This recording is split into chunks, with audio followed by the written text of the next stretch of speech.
Well, hey, small groups, welcome back through our third week of our small group study in this series called All In. Man, I hope that the Lord's already been challenging you, that you're already starting to grow in the Lord, and that great things are already taking place in your small group.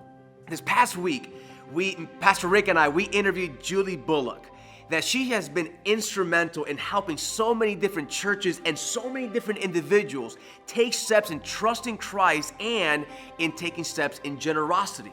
And one of the things that she mentioned was the people of Macedonia. You remember these people who were just so poor, they were likely beggars, yet they gave generously to the work of Christ. And as we learned, it was because they gave themselves first to the Lord and then by the will of God to the work of Christ. And so that's our hope for us in the series, that we give ourselves first to the Lord. And so before you dive into the passage for today and you kind of talk about what it really means to give yourself first to the Lord, take a look at this story of one of our people from our church. So my name is Ari Hathaway. I've been at Christ Fellowship now for almost 10 years, and I love to serve on the CF small groups team, and I lead a group of women called Becoming a Woman of Influence. Having been raised in a Christian home, my mom always gave. She always tithed, and she worked maintenance at a private Christian school, and this was back in the 80s. And so as a single mom with 3 kids, her salary was about $12,000 a year. But she always tithed. So that example was always there. Giving financially has not ever been a struggle because the model was there for my mom. Really what was king in my life was time. And giving my time was the bigger struggle, because time away from one area is time invested in another. And so any time away from my business was an opportunity to make less income.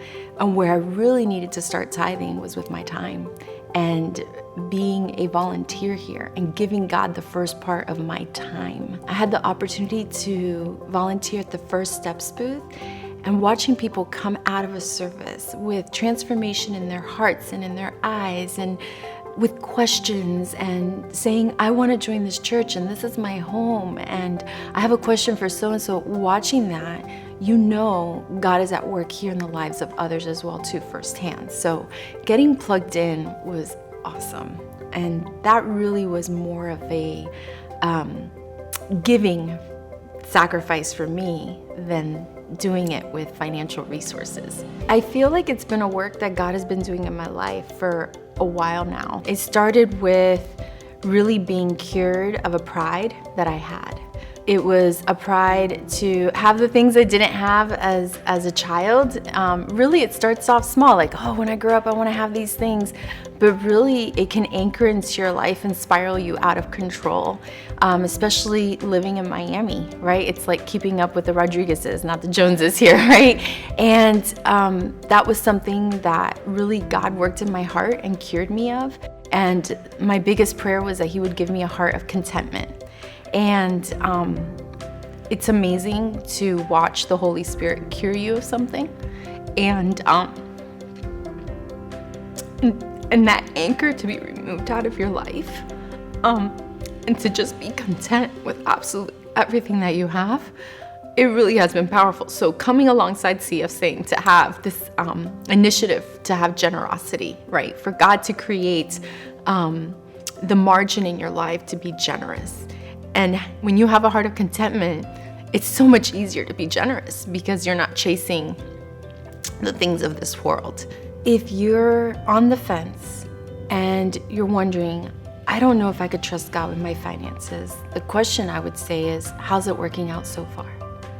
At this point in your life, has it worked out? And you might be able to say, yeah, I'm in a great financial position. How's your relationship with God? Because the reality is, at some point, this whole earth, everything in it, your bank account, everything you own is gonna burn.